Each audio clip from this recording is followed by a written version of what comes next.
Getty Images. As a black woman working in the media, there's a time of the year I've often found myself busiest. Ideas I've otherwise struggled to pitch get a second wind, projects I've put on hold miraculously resurface, and for 31 days, content involving black people is deemed absolutely relevant.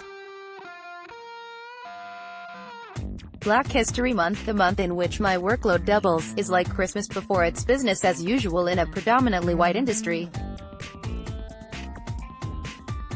But since the news of Prince Harry and Meghan Markle's engagement, Christmas appears to have come early. Advertisement, continue reading below. Now that a mixed-race woman has married into one of the whitest institutions in the UK, the media has been unremitting in its coverage and relentless in getting black women to talk about it. Getty Images. If you type Meghan Markle and black women into Google, you'll find an aggregate of articles all telling the same story, that for black women, this wedding is a big deal. Meghan is a cause for celebration, a workplace inspiration, she offers hope, she means something. But for the black women around me, and indeed on my Twitter timeline, it's a completely different story. Advertisement, continue reading below. Once the initial excitement had died down and the memes eventually came to a halt, the black women I know seemed kinda over it. Still, the articles and videos featuring black women from the US and UK have kept coming. I can't recall the last time everyone was so interested in what black women had to say, and herein lies the problem. Getty Images. Advertisement, continue reading below. Advertisement, continue reading below. In thinking about the way we treat minority voices in media, I regularly return to a video by Black Ballad, a UK-based platform that highlights the voices of black British women. In it, its founder, Toby O'Raden, is speaking about her frustration with the lack of diversity and the ease with which white women can get commissioned. White women are allowed to get love letters to their dogs commissioned, she says.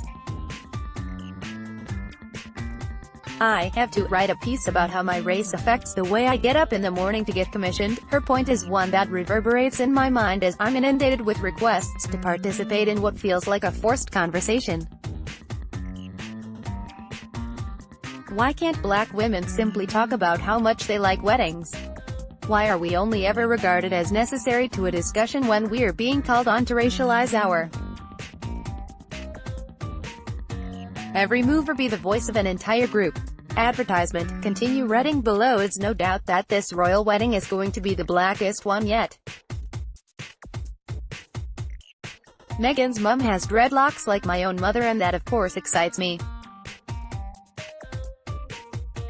The glaring spotlight placed on black women to perform a largely superficial narrative is reminiscent of the feeling I get when a black man enters a room and a well-meaning white friend elbows me with raised eyebrows as if to say, I bet you fancy him, don't you? Getty Images. If nothing else, the royal wedding coverage and its obsession with repeatedly asking black women the same thing is proof that mainstream media has selective hearing when it comes to issues they care about.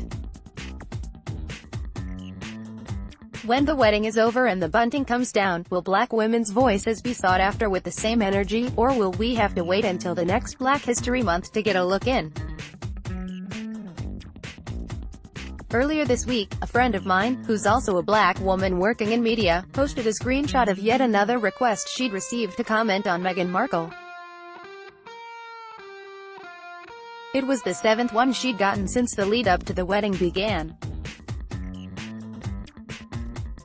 She, like me, was exhausted from having the same conversation. I can't wait for them to be married, she told me, and if it means I'm allowed to talk about anything other than what the royal wedding means to black women, then honestly neither can I.